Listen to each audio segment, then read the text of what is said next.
The great conflict of the ages is about to intensify.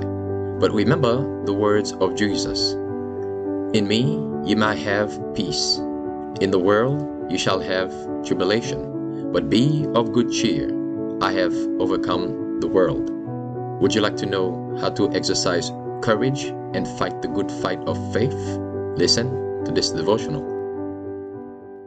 Conflict and Courage, a daily devotional by Ellen G. White. Witnessing. But I keep under my body and bring it into subjection, lest that by any means, when I have preached to others, I myself should be a castaway. 1 Corinthians 9, verse 27. As God called Daniel to witness for him in Babylon, so he calls us to be his witnesses in the world today. In the smallest as well as the largest affairs of life, he desires us to reveal to men the principles of his kingdom. Many are waiting for some great work to be brought to them, while daily they lose opportunities for revealing faithfulness to God.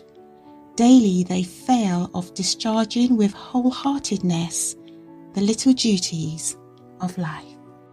In the life of the true Christian, there are no non-essentials. In the sight of omnipotence, every duty is important.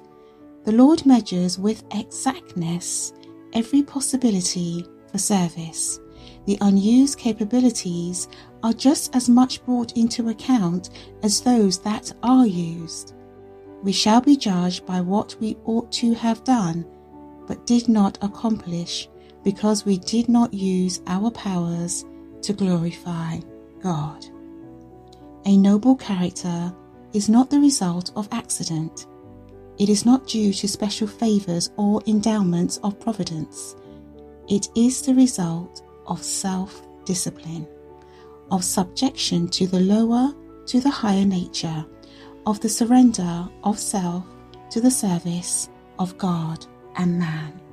The body is the most important medium through which the mind and the soul are developed for the upbuilding of character. Hence it is that the adversary of souls directs his temptations to the enfeebling and degrading of the physical powers. The body is to be brought into subjection to the higher powers of the being.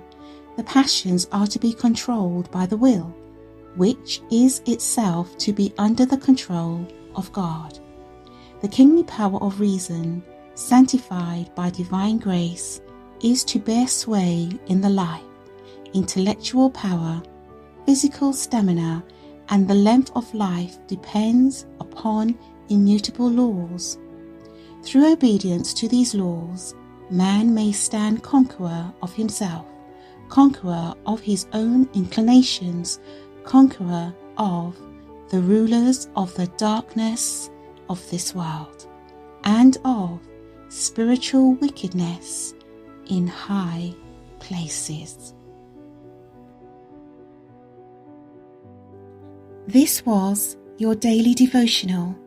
Therefore, do not cast away your faith and confidence in Christ, because the promise is it will have great recompense of reward.